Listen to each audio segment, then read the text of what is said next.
convene us at 7:31 p.m. All trustees are present. Trustee Ursink has stepped out for a moment, but will be joining us momentarily. Has this meeting been publicly noticed? Yes. Thank you. Welcome, everyone. Thank you for your time, talent, and patience in advance as we conduct business this evening. Moving to item 4, special order of business. We don't have any this evening. Moving on to item 5, approval of the consent agenda. Is there a motion to approve the consent agenda? So moved. Second. Motion by trustee Baldoff, seconded by trustee Lynn. Any discussion? Trustee Stokbrand? I'd like to pull item B as in Betty and C as in cat. B and C. All right. Those in favor of approving the consent agenda with the exception of B and C, say aye. Aye. Aye. Aye. Any opposed? Motion carries 6-0, 7-0. Items removed from the consent agenda. Item number 6, 5B, consider regular village board meeting minutes, December 4th, 2023. Trustee Stokbrand. Yeah, I just would like to see on item 6 items removed from the consent agenda. Letter C, and then it's letter 5D. Consider 1-year audit agreement extension, and it says that I questioned the RFP for this item. Actually, I questioned the lack of an RFP, so I'd like to see that added. And then under 11, item of future consideration, I requested the board modify the ordinance to allow transportation of others on a trishaw bicycle. Manager Ewald noted that this wasn't an issue of enforcement. I think what it should say is that this item was not being enforced, so an ordinance modification would not be needed. It's a wording, and I can text this, email this to Clerk Harrell. The other thing, there was one on new business number 9, ordinance 3060. Trustee Ursink made a friendly amendment and moved to approve the ordinance, but it doesn't say what the friendly amendment was. So I wonder if we should capture that. And I don't remember what it was. So I will try to get back with her on that also. So I'll move to defer. Okay, is there a second on deferral? I'll second. Motion to defer by trustee Stokbrand, seconded by trustee Kudo. Any discussion? All those in favor say aye. Aye. Aye. Any opposed? Okay, item is deferred. 5C, consider 2024 Human Resources Manual amendments. Trustee Stokbrand? Yeah, I was just wanting some clarification on the additional time for vacations, the accrual. It looked to me like there was a significant increase. I know we're adding a day, we're adding a paid holiday, which I support. And then I had a question. When I was first on the board, we added some time. So if someone was an executor of someone's estate, they could get paid time off, I believe. And I didn't see that in here. And does anybody else? We have funeral leave, but I haven't seen anything like that. I can take another look, but. I looked through it and I couldn't find it. And I was sure that we added it. It was 2 days paid, I believe. But it seems odd that it wouldn't be in here somewhere. So I don't know if it would be in a different document. So I just wanted to clarify, we have always had the 2 floating holidays per employee. Is that correct? That's right. Okay. So that's not new. But then I wanted some clarification because when I first looked at this, it looked like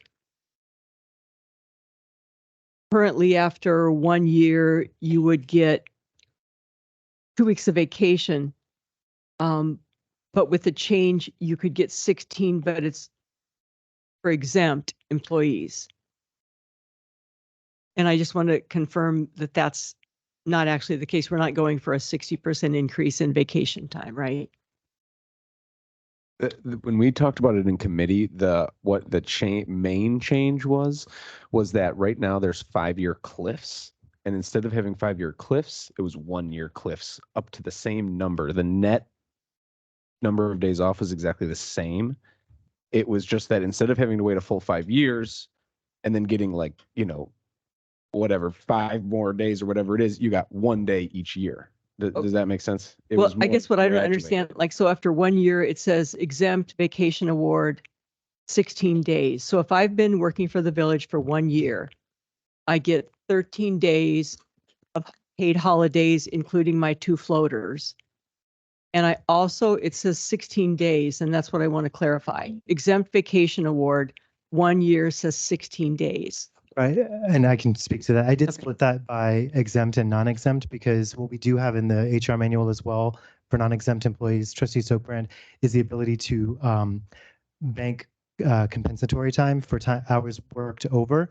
So for our exempt employees that don't have that opportunity, it's just to kind of front load and recognize that many exempt staff are available for after hours meetings, be it as staff liaisons or in meetings like this. So just to kind of change that up a little bit and to be, I think in the slide deck, we talked a little bit about trying to make our way toward being an employer of choice and to be competitive so we can surpass peer municipalities, just a benefit that we could perhaps offer. So may I ask, are you not understanding the change, or do you not agree with the change? I What are don't we? know. So it says 16 days for 1 year. So that's, like 5 weeks, 3 weeks. 3 weeks, I'm sorry. And then when you add the other, so after 1 year, you would get 3 weeks plus the 13 days. So you're looking at almost 6 weeks of paid time off. I don't think that's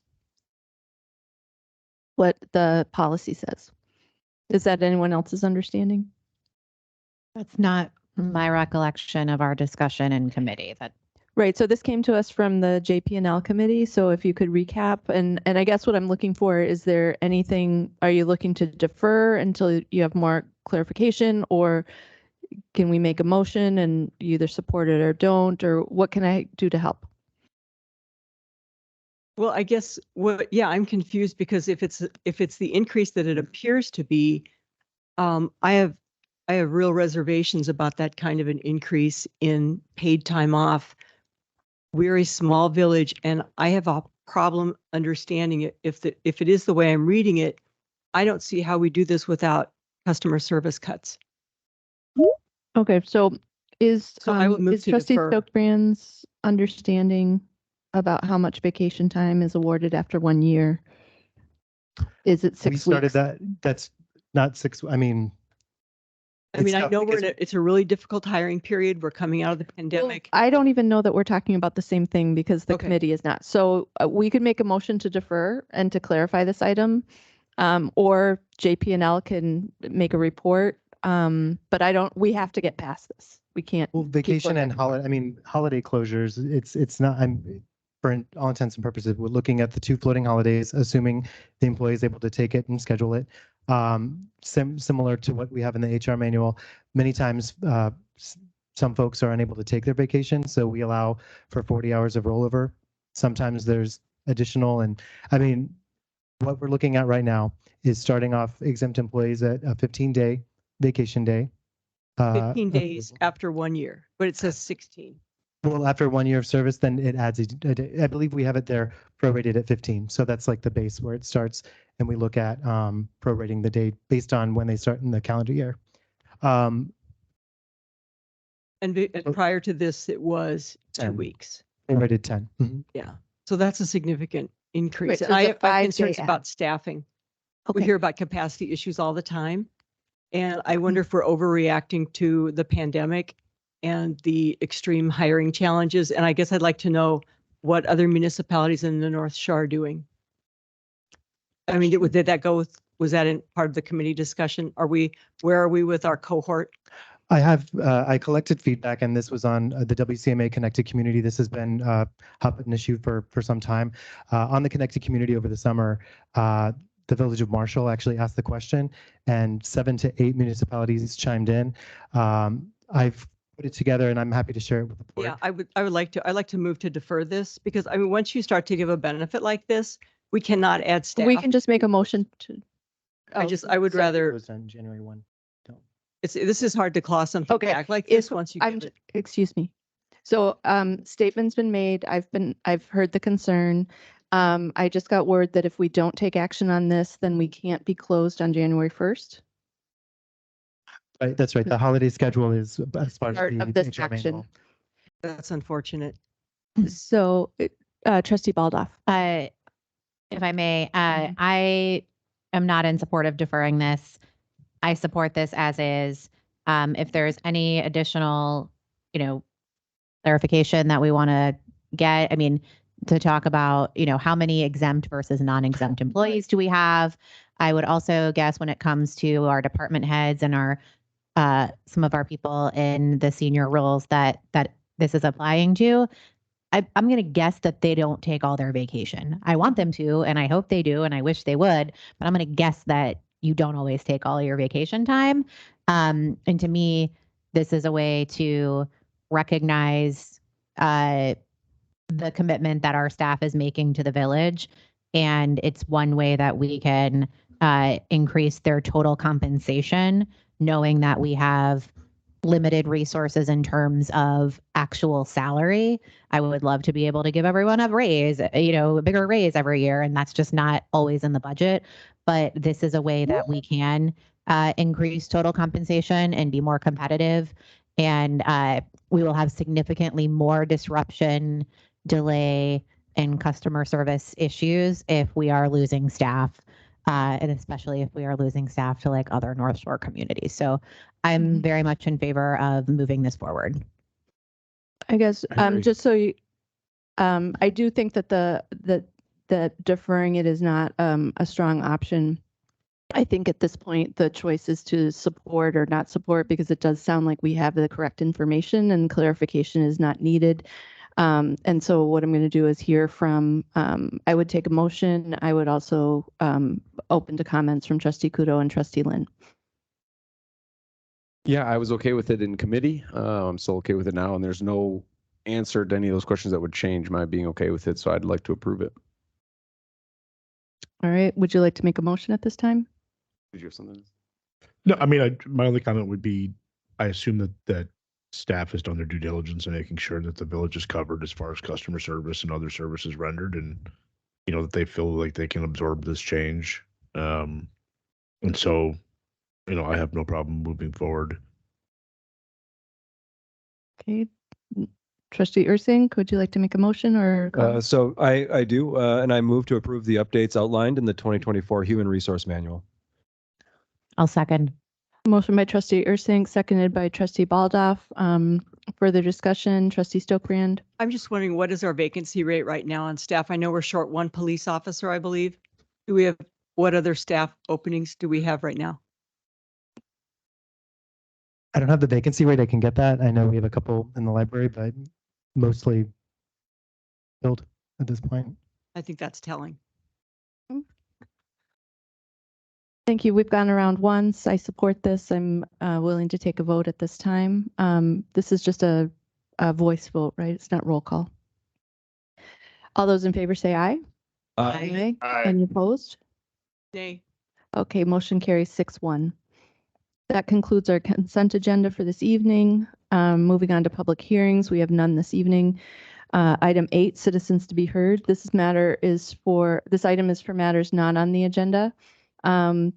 Is there anyone who would like to be heard on a matter that is not on the agenda this evening? All right, seeing and hearing none. We are going to move on to new business. I know that there are several people here tonight that are for the chicken item, which is 9G.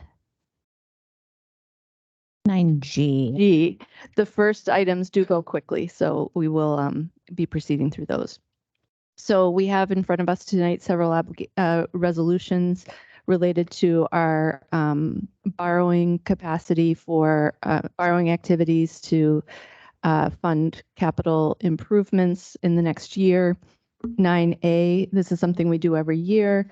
9A, consider resolution 2023-27, initial resolution authorizing $4,055,000 general obligation bonds for sewage projects. Is there any information that anyone would like to review regarding this evening? I know our financial advisor is on the line.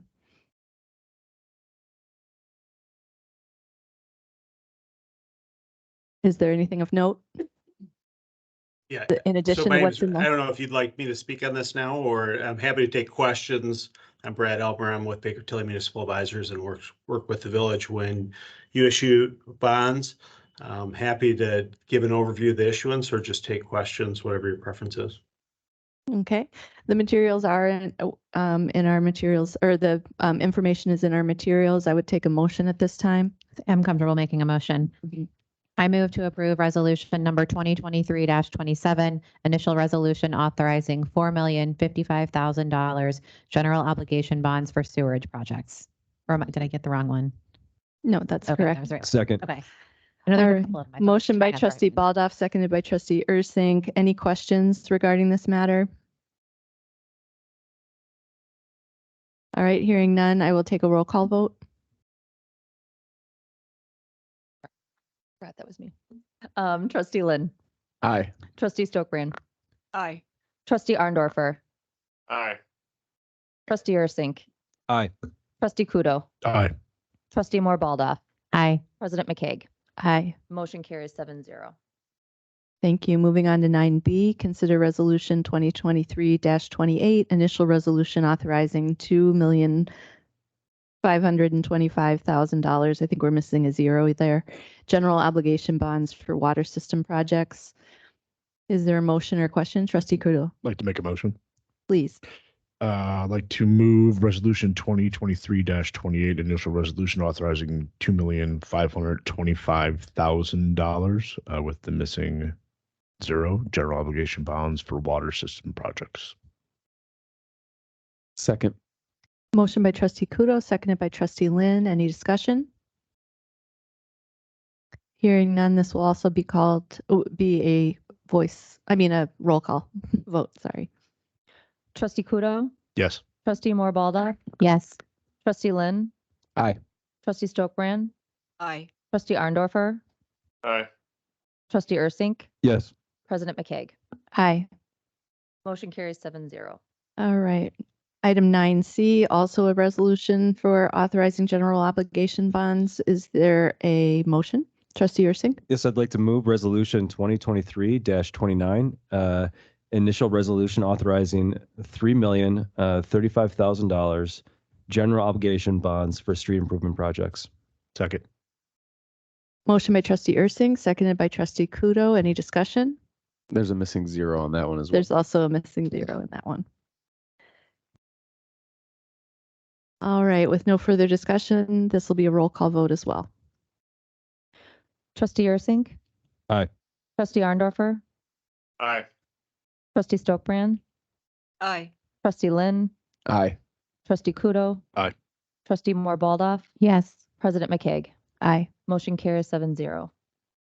Excellent. On to 9D, our final resolution pertaining to the sale of bonds this evening.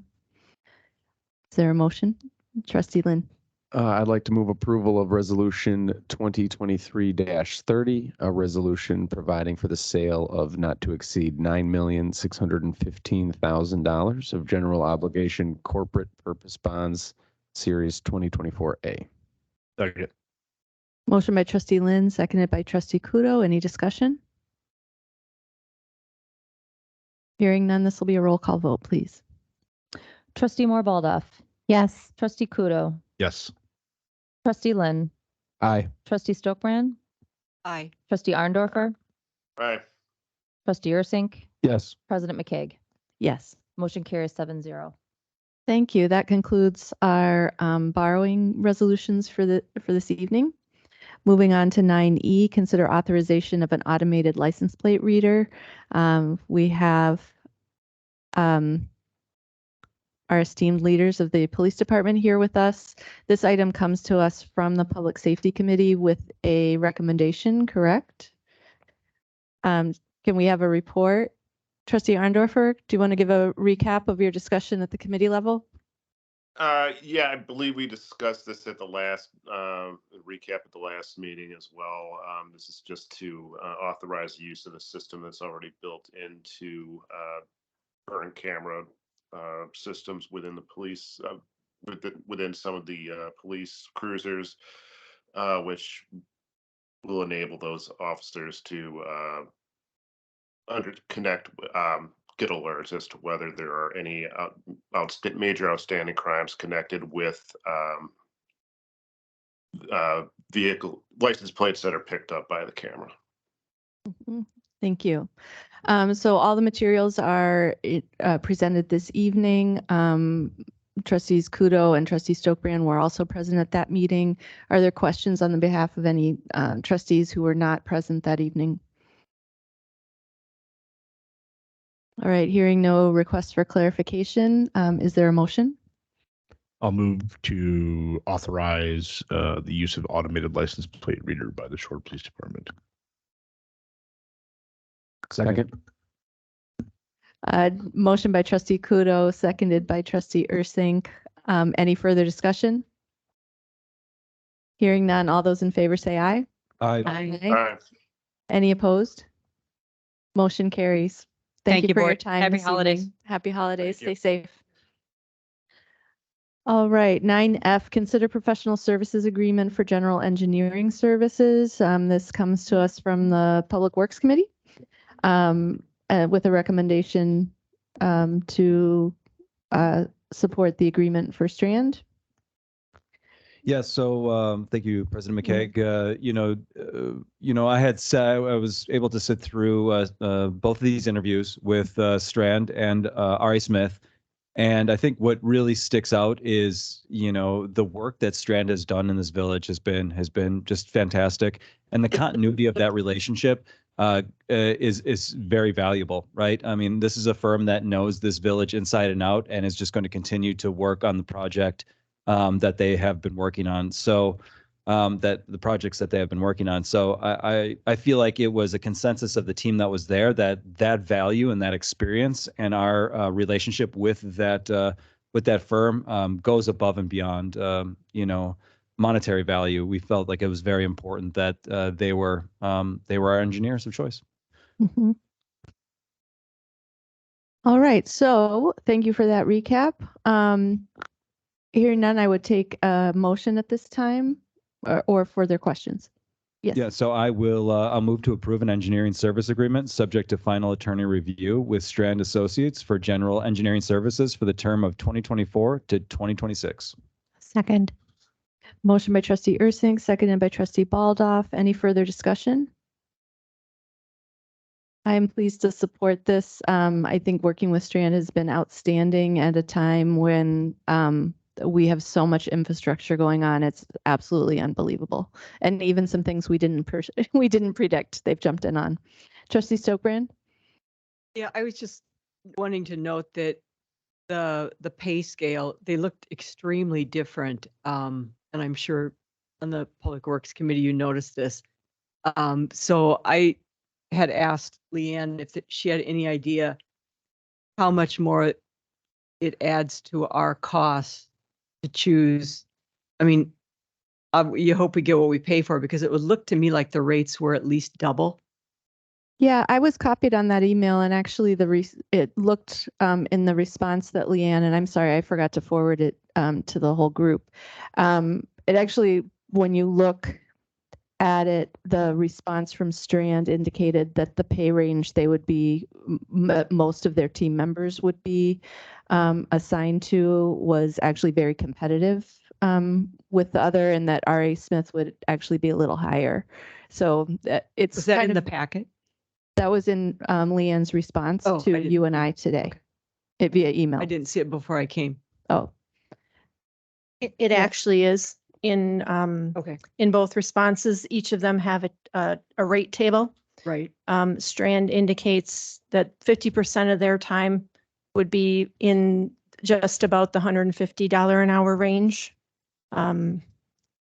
They estimate that most of the tasks and the staff assigned to them would be billed in that $150 per hour range.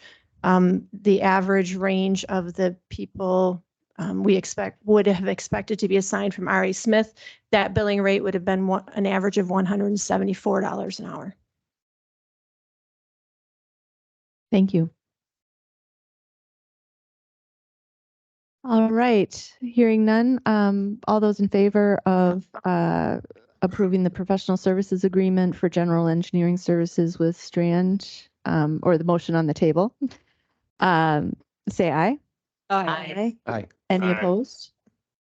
Okay, motion carries unanimously. Moving on to 9G, consider ordinance 3061 to allow the keeping of chickens in Shorewood. This item comes to us technically from Community and Business Relations, but as I understand it for the materials in our packet, there is no recommendation coming with that. Trustee Kudo, if you'd like to recap that for us. Sure. And I guess I will preface it by saying there are a lot of hyperlinks in this agenda item, and so I hope that everybody took the time to click on each one, as there is a lot of supporting data. So we had more than one meeting about this on the committee. There was a lot of discussion back and forth. A lot of information, thankfully, was provided to us by Bart, both frankly for and against. There was a community survey that came back pretty even, depending on how you looked at it. You know, we had a difference of opinions on the committee. So there were two of us who were not in favor of having chickens in the village. I was one of them. In the end, ultimately, I voted to forward it to the board because I thought it was an important enough topic that the rest of the village board should have had a right to have a say in what we did. So even though we could have killed it at committee and ended it there, I thought it was important that all of you get to participate in the joy that is the chicken debate here in Shorewood. So that's how we ended it. So we passed it up to full board so that all of you can take the vote. Okay, so I think how I'd like to handle this is I'd like to hear from the other two committee members since it left without a recommendation. Then I would like to hear from Director Griepentrag just to zero in on what we would, part of it is yay or nay on the draft in front of us, but there is an additional point that we need to sort of decide on. And I want to understand what those two, actually, no, this is what we're going to do. We're going to hear from the other two committee members. Then I'd like to take public comment. Then I'd like to open it up to discussion of the board and entertaining a motion from there. And that's when you can kind of present those decision points that we need to consider. All right, so Trustee Stokebrand and Trustee Arndorfer, if you are able to tell us kind of what your position was and sending this up without a recommendation.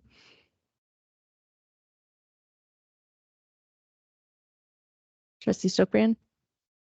Yeah, so my family would go with the three-way vote on this. We would go against in favor, and I don't care. But since I'm on the village board, I get to vote.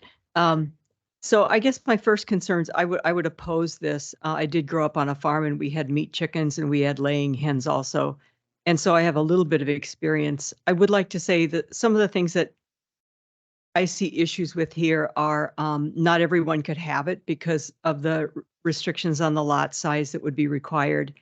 I do think it could pit neighbor against neighbor, as many things can, but this would be an additional pressure, especially if consent is required, which if it does pass, I would hope that we would require consent of adjoining neighbors, including kitty corner and across the alley. I think any claims of cost savings are dubious. This is definitely a hobby. It would be a hobby for people. And it's important to acknowledge that. My biggest concerns are my fourth and fifth one, animal welfare. There's not a vet in the village that I could find that will treat exotic pets. Someone said that a turtle is an exotic pet, but a turtle's in your house. These are semi-domesticated animals that would be outdoors. And I'm aware that I believe Maddock would, if you took it, they would take care of a sick chicken and the Humane Society would put it down. I know I did call one vet would put a chicken down for $400. I don't know where the animal welfare piece here really is. And so that's one of my biggest concerns. And finally, when I talked to the North Shore Health Department, they are looking at poultries in confinement. As we all know, we had chronic wasting disease here, and it's mostly found with deer in captivity. And I think since COVID and the issues there with diseases that jump species, it's just not the kind of thing that I would like to see in the village for those reasons. And, the residents that have reached out to me for similar concerns. Thank you. Trustee Orndorfer? Yes, I was in support of allowing chickens in Shorewood in a well-regulated manner. I mean, largely, we have neighboring communities that have moved that have allowed the introduction of chickens. We have a template we could follow to make sure that it's done the right way. It's done in a way that limits some of the concerns that have been raised by residents. And yeah, I mean, I generally, well, yes, I'm fully supportive of allowing chickens in the village. I mean, I hear some of the concerns that were raised, but again, I think we could follow the lead of other communities in terms of issues as to whether their introduction may be divisive or how well people will care for them, et cetera. I mean, I don't think that we can really answer for that. And I don't think that could be a factor. And yeah, it'd be hard to see how we factor that into every decision we make as a board. And but yeah, just broadly speaking, I mean, I think, there's strong support for chickens from a lot of folks. And I think a lot of folks get a lot of joy out of it. And I think it'd be a welcome addition to the village. Thank you. All right, thank you. At this time, I'd like to open it up to public comment. So for those of you who are here in person, we ask you to come to the microphone to say your name and your address and to keep your comments to under 3 minutes. And then we can take comments from people who are joining us virtually as well. So we'll start with in-person and in poultry form at this time. I actually saw the lady's hand in the back. Did you want to go first? Okay. Okay. I would just like the record to reflect that he got my permission for what he's about to do. Hello, Dan Wickland, 2212 East Menlo Boulevard. I'm here with 4 of my semi-wonderful children. Your chicks?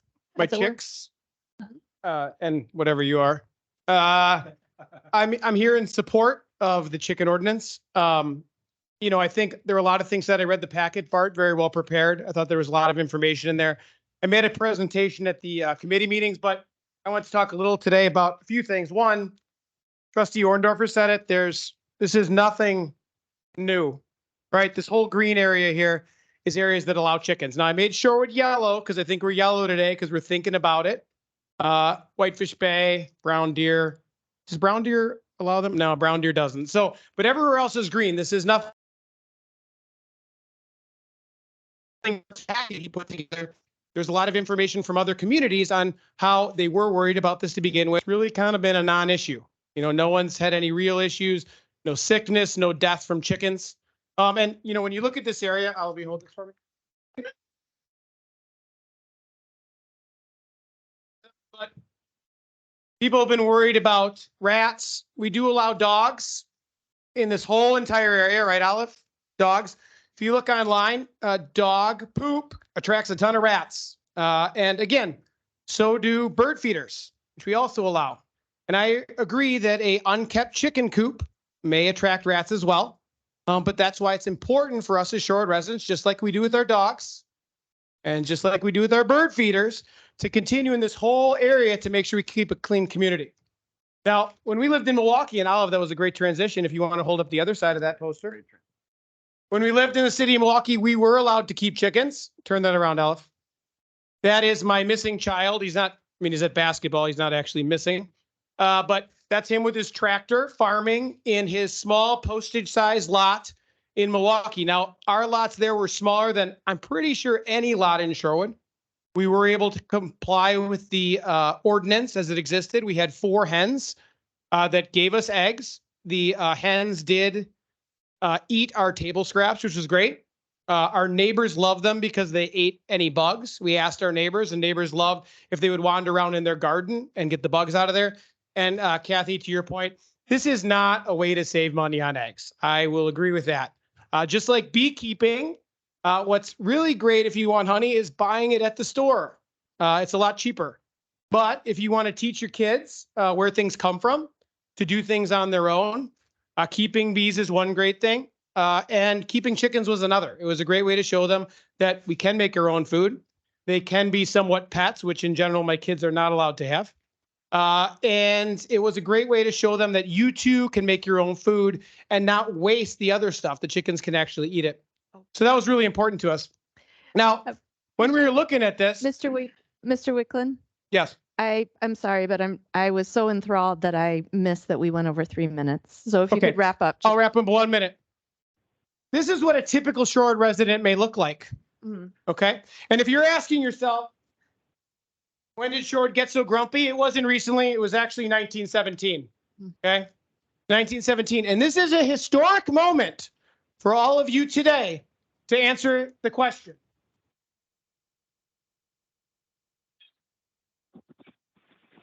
Because of time, but should Shorewood allow chickens? Yes. Yes, Olive, thank you. And if your answer today is yes, you too might be a happier resident of Shorewood. Look at the change, everyone. Boy, that really is striking. From here That's to here. So this is Okay. your big opportunity. I do ask All you right. 2 things. Let's- One, you have something in front of you. I do like the Milwaukee model. I know you have the TOSA model, other models, the Milwaukee model of notifying the residents. I think it's easier on staff. And then also eventually in front of you will be the cost. I think the beekeeping model is pretty good. $25 to start, and then $10 or $15 on annual renewal. But I think it'd be great for a short community and my kids would love it. Thank you. Thank you. Thanks for coming tonight, kids. We're not clapping for that. All right. I am. Yes, ma'am. You probably should have gone last. That's very hard to follow up. Daniel, let's put that down. Let's keep that up. It's part of the public record. Mhm. All right, let's make some room for our other neighbor to come up. Can I say one thing while we're transitioning? Sure. here? I just want to thank you kids for joining your dad here and learning a little bit about what we do and for advocating for something that was important to you guys. All right, welcome. So Thank your you. name and your address, please, and speak right into the microphone. Right.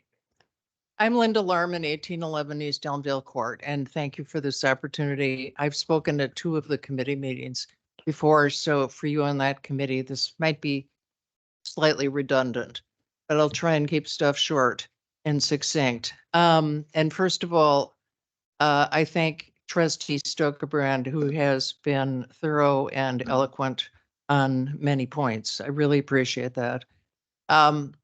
So I just want to bring up 3 sort of random points. In my first testimony to the committee, I had sort of a laundry list, and my second testimony to the committee is all about the poop. I'm a poop person. I was very involved with the dog poop bag issue, which I'm going to bring up in a second. But the first thing I'd like to bring up is it's a minor issue perhaps, but it's the numbers from the survey. So I've heard over and over again that the survey respondents are about half and half. And I disagree with that characterization. 13% of the survey respondents said maybe. So instead of putting them with the proponents, they could just as easily be with the opponents. So that changes the numbers fairly significantly. So the second thing is about manure. Again, I was one of the two people who first brought the idea of dog poop bags to the village and then continued to advocate for that proposal. And when that was going through the board, first through two committees, Parks and Other Public Spaces and a committee that dealt with environmental, and then the full board, the ultimate issue was about environment and health to human beings and other animals. And there were two legitimate points of view.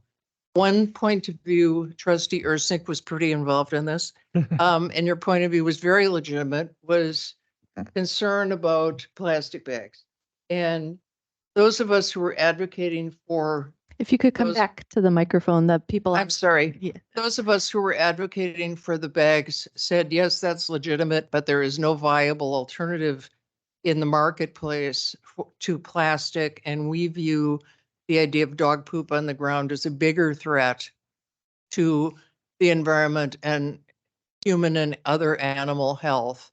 So it was kind of a lesser of two evils thing. And so I raised this manure issue at the last meeting, and then there was some committee discussion, and it sort of went the way I heard the committee discussion was sort of like, well, can't people just put it in plastic bags and put it in their trash? And it was like, yeah. So I kind of don't, I think there's a big contrast here to several months of discussion about dog poop in plastic bags and the underlying issue of poop on the ground and going into our groundwater and our soil, and we all share it, and we're all just temporary caregivers here in Sherwood, versus chicken poop, which presents all of the same issues. The third thing I would like to raise is the animal welfare issue, which again, Trustee Stokebrand has been extremely thorough and eloquent about. I don't think the comparison to, well, we have dogs and cats, so why not chickens, is particularly legitimate. Dogs and cats have been domesticated animals for centuries, centuries. And our Sherwood ordinances reflect that and have several paragraphs about the welfare of dogs and cats. Chickens, it's a 21st century phenomenon. The state federal Department of Agriculture still classifies chickens as livestock. The state requires anybody who keeps even one backyard chicken to register with the state so that if there's bird diseases, they are informed and perhaps checked. They're livestock. So it's still kind of experimental in the 21st century to have chickens in backyards, and I just don't think the comparison to dogs and cats is legit. Just a time comparison, but we did let Mr. Wicklund go a minute over, so. Am I over? Mhm. Okay, I can finish. Okay. May I do one further sentence Yeah, or two? Yes, please. Thank you very much. On the whole neighbors issue, I think you have to get this right going in. Enforcement, there are two different agencies, as I understand it, under the draft ordinance. One's the health department, one's the planning department. There is not going to be, unless you surprise me, extra funds allocated to those departments to enforce chicken ordinances. And also as a realistic matter, once something happens, if I have a neighbor next door or 3 doors down who's got them, they have little kids, and I see problems, how realistic is it that I'm going to go complain? It's not very realistic. And if I do, how realistic is it that there's going to be tough enforcement? No offense to the enforcers, but I doubt it. Thank you very much. Thank you. Are there members of the public who would like to be heard who are on the virtual platform? If so, please raise your hands and When I call on you, you can come off mute, state your name and address, and then please keep your comments distinct. So if something's already been said, you can say that you support it. You don't need to repeat it, and then keep it to 3 minutes. Mr. Pendleton. Good evening. Can you hear me all right? Yes, indeed. My name is Alexander Pendleton. I live at 3529 North Frederick Avenue in Shorewood. My wife and I have lived here and raised 4 kids for 35 years. I rise today to first thank you for your service and the careful attention you've given to this, and to speak in favor of the third option before you. That is the same option we're using with beekeepers. I think that is the best option here.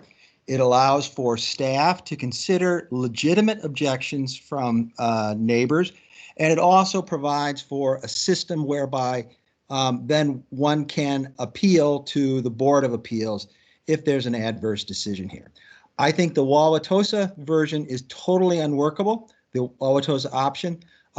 You'd be asking someone to get 5 neighbors, 5 property owners to give permission. So I urge you to approve this provision, which my wife and I have been advocating for since 2009 when this first came up in the village, and also to choose the option 3, the beekeeper option. Thank you for consideration of my comments. Thank you. And I believe the next in line is Cooper. Is it Kate? It is, yep. It's Kate Great. Cooper. I'm at 3922 North Maryland. And I am in favor of having chickens in the village, but I will also say that it's unlikely that I will have chickens in the village. So I just want to, it seemed like there was a lot of worry about basically chickens overrunning the village of Shorewood. And I just want to be the voice of people who are for it, but unlikely to have chickens. I would like to thank the village for the thorough research they've done on other municipalities, because I think that answered a lot of concerns that our neighbors have had about rats and noise and other things, you know, that other areas haven't had these problems with. And finally, I'd just like to add that dog poop and chicken poop are completely different species, literally, but chicken manure is considered beneficial for soil versus dog poop, so that's not really an issue. And just to sum up, I am in favor of the village allowing chicken keeping. Thank you. All right. Is there anyone else on the virtual platform that would like to be heard? All right. Hearing none, I will close public. Oh, Kate Edwards. Yes. Hi, my name is Kate Edwards. I'm at 4429 North Morris Boulevard, and just also wanted to voice my support in order of chickens in the neighborhood, and also want to agree with the thanks to the research that's been done to make this something that could be considered. Thank you. Thank you. All right. Anyone else? All right. Thank you to everyone who spoke this evening. At this time, I'll close public comment. I'm going to move to trustee deliberation. And so to recap, we kind of already went to it. We have a sample ordinance. We have a draft ordinance in front of us. The key decision-making point would be what type of notice, if any, is given to neighbors. There were 3 options presented in the memo. I guess I would open it up for clarification from a technical standpoint. Director Griepentrag is here if anybody needs clarification on those three notice mechanisms. And if you don't need clarification, I would take a motion. Could you just clarify which of the options is the beekeeping model that is currently being utilized? So the beekeeping model would be the third option within the draft ordinance, which allows staff to make the determinations. So staff would provide neighbor notification to the neighbors. The neighbors could then notify staff, which is the same as beekeeping. We would then use our judgment to determine whether or not that's a legitimate reason to withhold a permit. Based on what we receive, we'd either deny the permit and allow it to go to Board of Appeals, or approve it. Similarly, allow the Board of Appeals should that neighbor, disagree with staff opinion. But it does put the onus on staff to justify whether or not that a reason was deemed as legitimate in terms of whether or not that should deny someone the permit. So it is the third option within the draft. Thank you for that clarification. Trustee I have Ursink? a question too, but if Trustee- you want to complete your thought, please. Well, I was actually going to make a motion, but Okay. I'll start by saying I'm for this, and I'm for this method of notification based on our beekeeping. Just out of curiosity, have any permits been objected to and denied? For beekeeping, they have been objected to, but not denied. So for Okay. reference, the objection was that pollen would get on someone's car. And so it clearly in staff's opinion was the neighbors didn't want it, but couldn't give us a legitimate reason why we should deny it. So yes, Has that been a frequent occurrence, or has that just been kind of like just a handful here and there? we actually only currently have three Oh, okay. valid beekeeping permits right Got it. now. And so that's the one that I can reference in the past couple years. I was just curious. Yep. Attorney Bayer. I just thought I wanted to make a suggestion on how you might approach this. Since you have three sort of plug and play options on the objection or permission side, is to maybe just have a little discussion and see where there might be the most consensus. And then, because if you make a motion and then somebody moves to amend the motion to do option B, and then somebody else moves to amend the motion to amend the motion for the other one, the other thing you could do is put each one of them up for a vote. If it doesn't pass, then you move on to the next one and then take that. So just so you don't end up with I a appreciate bunch of that. sub amendments. Just Yeah. So I think I would like to take that approach of just sort of getting a temperature read. If, first of all, is what's the level of support just for an ordinance in general? And if you do support an ordinance in general, which version are you likely to support? So it sounds like 2 for the beekeeping I'm model. in support of option number 3, neighborhood notice and staff administration. Trustee Lynn? Yeah, I'm in the same, and I have other things I could say too. Sure. Can I have a minute? Yes. Okay, so first I just want to say I think we did a great job, and I think Trustee kudos to you for doing a good job leading the committee on this. I think the committee did a really good job. I think Bart, thank you for compiling this and all these options. I think you did an excellent job on this, and thank you as well to everybody in the community who participated in this discussion. I mean, this is really, as I say all the time, what makes Shorewood government so amazing is the collaboration between the committees, the trustees, the staff, and the community.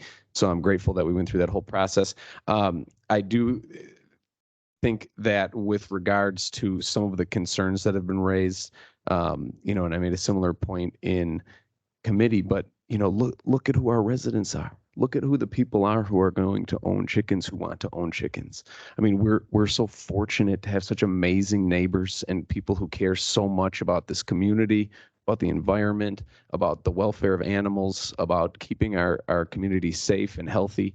I just think we are the best community to do this. We're so well suited for this type of ordinance that I think it would be a missed opportunity to pass this up and let this go on for longer without having chickens. I think it's just too good of an opportunity.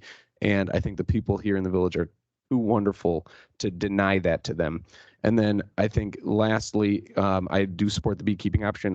I absolutely do not support an option that would allow a neighbor to deny somebody something that is otherwise allowed in the village. I don't think any one neighbor should have veto power over their own neighbors. I just don't think that's appropriate or fair. So I'm in favor of this, in favor of the third option similar to beekeeping, and I really hope we can see this through. All right.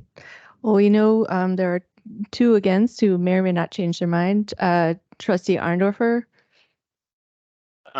Yeah, as stated before, I am supportive of this, and I would be supportive of the beekeeping option for many of the reasons outlined before by trustees. okay. I too am likely to support an ordinance, and the third option is the strongest in my opinion. And so, if there were a motion, I think that's the most likely that would gain my support easily. Trustee Arndorfer or Trustee Stokbrand. I mean, I guess if you'd like to offer anything at this point, but otherwise there will be deliberation once a motion is on the floor, given that there would be a second and we would enter that. Trustee Stokbrand. Well, I guess it's great to think that we are above average in neighborliness in Shorewood. But I guess the truth of the matter is we literally employ remediation services because we have issues with residents not getting along. So I think you have to be honest about this. My question is, if it goes through, where do we approach the permit and the renewal cost? I believe that would come to us at the next meeting, it said in the memo. And that it wouldn't go into effect until March of 2024.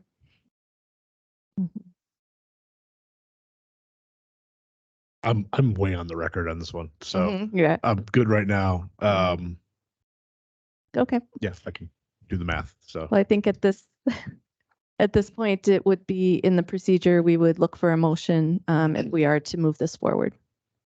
So I'd like to move to approve ordinance 3061 to allow the keeping of chickens in Shorewood, subject to neighborhood notice and staff administration, and the following conditions or changes, which there are none. So I will void that part of the motion out. So you'd like me to read it again without that part because there are no changes?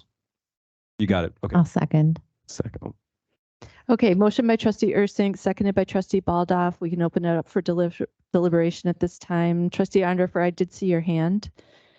Yeah, just one note. I wanted to add a small one. I did reach out to Bart during this process just to see if he had any concerns on this from a staff capacity level in terms of enforcement or managing this. He did not, so I just wanted to get that out there as part of the discussion. Appreciated. Trustee Ursink. Yeah, I'll give my 2 cents about this this topic. I wanted to thank you, President McCaig, for bringing this up, and for the residents, especially Mr. Wicklund and his family, for coming in here and being so supportive over the years of this topic, and also Director Griepenschlag. This what has been put together here is just a really fantastic document, really well thought out and well planned. The things that I love about Shorewood are we are a very progressive community. We're a very smart community, and we don't always see eye to eye. We have big conversations, but we like to try different things. We like to try new things, and hence Edgewood Avenue. That got a lot of feedback, but after a while, people started to appreciate it. And I think with this proposal here, there's been a lot of conversation and a lot of research done to make me believe that this is worthwhile. I think food sobriety is a very important issue for me to make sure that we are focused on a local food economy.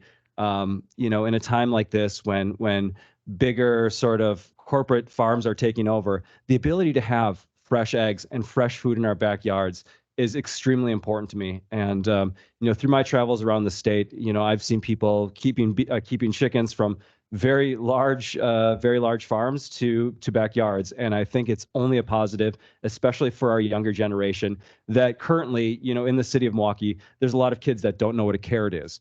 So I think it's extremely valuable for our community, for the children in our community, and, for this as a food resource. So that's why I support backyard chickens. All right, other discussion, deliberation? I had the opportunity to come at this from a different perspective. I think in the time that I've been on the board, it's been taken up it was taken up once before I was on the board, and then it was taken up in committee since I've been on the board, and it didn't make it out of committee. So I want to support all the other supports that were also that were lifted up and appreciations that were put forward in terms of all the preparation and the research that went into this. But I also want to thank the committee for agreeing to put it out, to move it out of committee to give the rest of us a chance to vote on it. That is not easy to do. I will say that it is easier when it came, when I thought I might have to vote on it 6 years ago or 7 years ago. I really was uncomfortable and I didn't think that I would be able to support it. But that was because we didn't have all the data that we have all now, whether it be anecdotal, quantitative. The range of municipalities in this area had not taken action at that time. So I feel like the risk is pretty low, and that it really, I feel much more comfortable supporting things that add to the enrichment of the community on this level. And so, and also today I had the opportunity to address the social studies class at the high school. They were doing a legislative session. And so they invited, local official to talk about local government, and they asked me about chickens. And I guaranteed you if that was one of the policies that they argued today, it would have passed. So I do think that while those young people, not all of them are on voting age, I think that it makes sense to them. So I will be supporting this as presented. All right. Shall we take a vote? All right. Hearing no further deliberation, all those in favor say aye. Oh, Chuck, Aye. it's an ordinance, a roll call vote. Okay. No. Not so fast. All right, since it's an ordinance, it'll be a roll call vote. Trustee Ursink, Aye. trustee Arndorfer, Aye. trustee Stokebrand, Nay. trustee Lynn, Aye. trustee Kudo, No. trustee Moore Baldoff, Yes. President McCaig. Aye. Motion carries 5-2. All right, thank you very much.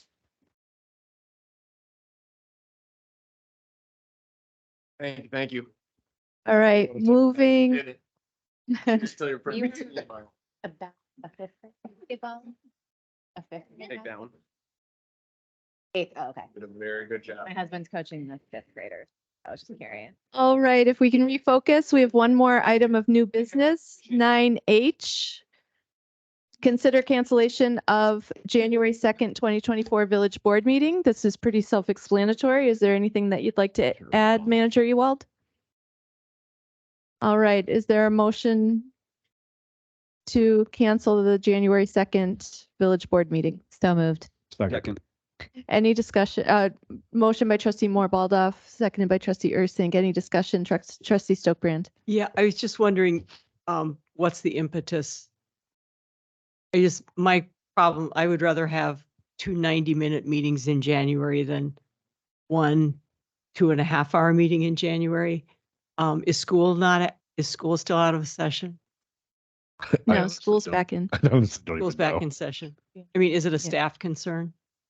So we don't have staff members that have items ready for the meeting. Typically towards the end of the year, we always get into a circumstance where everyone's trying to finish up year end. So the biggest issue is staff. I don't think that's necessary. Why are we being asked to cancel a meeting? I think it's a fair Because question. the agenda's not going to be ready. Question. We can call the question, or motion to call the question. So moved. Any objections? Yeah, I'd like to know why. Well, this is the motion to call the question at this time. Any objections to calling the question? Hearing none, we will now call the question. All those in favor of canceling the January 2nd, 2024 Village Board meeting, So we say have to aye. first vote on whether or not call the question. There were no objections. There were no objections. Aye. Aye. Aye. Aye. Aye. Aye. Any opposed? Nay. Okay, any abstentions? All right, motion carries 6-1. Moving on to reports of village officials, village president. As I said, I spoke at the high school today. Really amazing group of kids. We had a North Shore Fire Department board meeting last week. Sorry, I forgot to link the information, and there was also an ICC meeting last week, so I'll put those in the January report, or perhaps they could be sent out with the village manager's update. Item 10B, village trustees provide committee updates as either liaison or member. Library board? Library board. Can provide a quick update. There's been a committee formed to search for the new library director, which is very exciting. The chair, Patrick Linne, was announced today by John Smucker, the board president. So look forward to that process. It will be extensive and exhaustive, but look forward to having a new leader over there. With that said, Haley and staff have been doing a fantastic job in the interim. They were down a number of staff members, but have continued all of the services of the Shorewood Library, either by working longer hours or adjusting their traditional schedules. And so, with a bright future. I mean, I think we're coming through the other end of a little bit darker time at the library. And I think that a lot of it has to do with the staff that remained and are committed to the community. The new board is working well and working well together. So, look forward to continuing to give good updates from the library. Appreciate it. And we do have a closed session regarding that related. Trustee Baldoff. I just wanted to share that I will be running for re-election and be turning in papers this week, and hopefully we'll have the chance to continue working with everybody. Excellent. Thank you. All right. Other trustee reports. Yeah, I'd just like to say I did submit paperwork today to be on the ballot for village trustee in the spring. Agree with Trustee Baldoff. I think we were able to do a lot of great work with this group. I want to thank all the other trustees for everything you've done to be a part of that, and hoping for the opportunity to continue to be a part of that coming up. Thank you. Good news. All right. Other trustee reports. Trustee Ursink. I just wanted to say thank you to Trustee Moore-Baldoff as well as Trustee Arndorfer. And, it's not an easy task what we do here, and to go through the considerations of running for another 3 years can be daunting to potentially run a campaign. But all the work that you two have done, I've really enjoyed our committee time together, and I've joined Jim as my desk partner. So I'm really excited to have these two trustees be interested in coming back to the village board. Look forward to working with them in the future. And also wanted to say, I know Bart just left, but I saw that he's celebrating 6 years on the job today, or around this time. So congratulations, Bart. He does incredible work. So lucky to have him. Yeah, top notch. Any other reports? All right, hearing none, we'll move on to village manager, 10C, 2024 meeting dates and budget calendar. Yes, so included in your packet were a list of the meeting dates and the budget calendar. We try to process and improve on those all year and try to catch glitches in the schedule. So keep those for your reference and future planning purposes. Also, just wanted to reiterate how we've had some new, some changes really that are quite some things that we've not really seen before, I think in Shorewood's history. That are going to be changing up, the status of my work plan in 2024. One that not all of them were originally planning on doing, but I think the sequencing of them will become more important. We are currently in process of analyzing compensation throughout the village. We do this about it's 2 or 3 years, 2 years, because we've noticed some significant alignment issues in compensation to remain competitive in the labor market. So JP&L, you'll be having that discussion come to you in January. We're hoping to bring some recommendations and then some, that data to you to kind of show what we're seeing. Leadership positions and just about all the other communities around us are open and available. And so, that's top of mind for me as we kind of look at recruitment but, in this case, retention of, current leadership and then other, staff positions within the municipality. So just wanted to kind of put a note out there regarding that. In February, as you all know, the lead copper rule, they've provided some additional guidance and it has changed the game. So initially we had started out wanting to evaluate whether to implement over 20 to 30 years. So now we're going to be looking at 10. And what does that mean? You can anticipate that in the scope of the employee compensation study, you're going to see also compensation data for a utilities position that could focus on water and sewer and the LCR deployment. We are a community that has 92% of these LCR lines, and there's no way around that. And that just can't slide in on any existing workload of staff that are currently present. So that's something that we're taking a look at. We want to get that stuff ready as we look and prepare for the 2025 budget. And more than anything, because I look at the history of the village, and when you look back over decades, we have never had something as large as the lead copper rule change. We've all know that it's been there, but now this is really, rubber's meeting the road. And then from the staffing perspective, really, since I've been here and what I could find, just before, our board really has not leaned in hard to the recruitment retention component of things. So I am grateful because I get to work with Chris, who's just doing a knockout job on all things HR as we kind of look at what does that look like for the, for the future. So we can get some discussions to this board and just be thoughtful in terms of how we lay framework as we lead into the 2025 budget.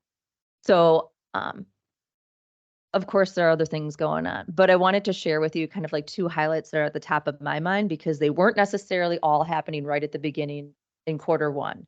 You'll see the other things happen, but we just, I've reshuffled my deck. So wanted to kind of just share a brief glimpse of what that looks like in Q1. Trustee Kudo? Can I ask just a quick question about the employee compensation survey? Does that include library employees? Yes, it will. Fantastic. Thank you. Good question. Trustee Stokbrand. Yeah, I look forward to being involved in that discussion too. If you're proposing to add staff, obviously that's a discussion that we'll have to have at the board level. Yep. About whether or not that will happen. I'm also looking forward to being involved in the debt. You were going to have a look-see at redoing how we're going to fund debt for, I believe, equipment. I believe you mentioned that with George, and I look forward to being involved in that. Also, so I look forward to meeting updates.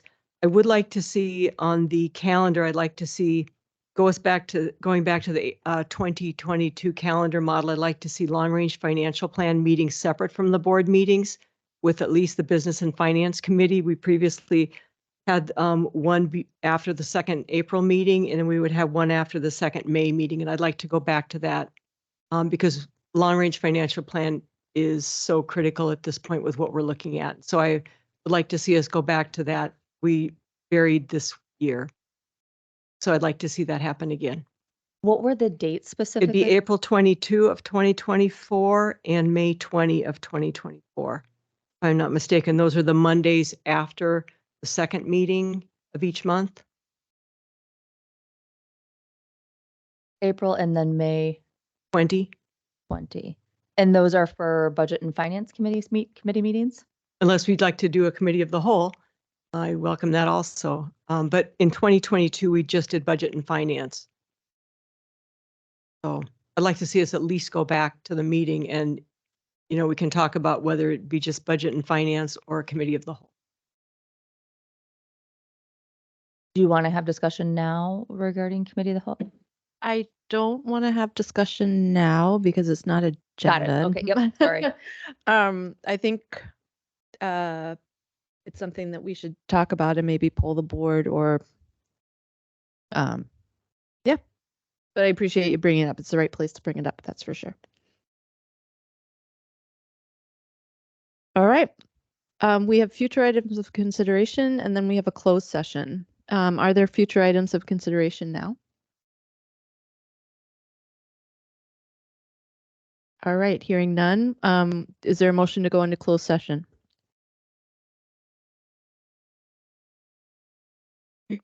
So moved. I move that we go Yeah, in. read it. I move that we go into closed session for discussion and possible motion to convene into closed session per Wisconsin statute 19.85 1C, considering employment, promotion, compensation, or performance evaluation of data of any public employee over which the governmental body has jurisdiction or exercises responsibility. And Wisconsin statute 19.85 1F, considering financial, medical, social, or personal histories or disciplinary data of specific persons, preliminary considerations of specific personnel problems, or the investigation of charges against specific persons, except where paragraph B applies, which, if discussed in public, would be likely to have substantial adverse effect upon the reputation of any person referred to in such histories or data or involved in such problems or investigations. Specifically, discussion or investigation report related to library and personnel information be publicly disclosed from same. Second. Okay. Motion to go into closed session by trustee Stokebrand, seconded by trustee Kudo. Any discussion? There's no objection. This will be a roll call vote. Trustee Lynn, Aye. trustee Stokebrand, Aye. trustee Arndorfer, Aye. trustee Ursink, Aye. trustee Kudo, Aye. trustee Moore Baldoff, Aye. President McKeag. Aye. Motion carries 7-0. For others who are on the call, we're going to be heading into a breakout room for purposes of closed session at 8:49 p.m.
the shelf, but worse. Yeah.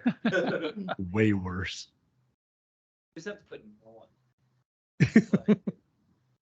What's Dad's answer? Just automatically flips back. Good evening, have a good night, everyone. Take care. Yeah, thanks a lot. Okay, Ryan, thank you. Ryan. Absolutely. I'll move to adjourn. Motion to adjourn by trustee Second. Kudo, seconded by trustee Lynn. Any discussion? Any objections? We are now adjourned at 9:26 p.m. Thank you, everyone. Good night. Good.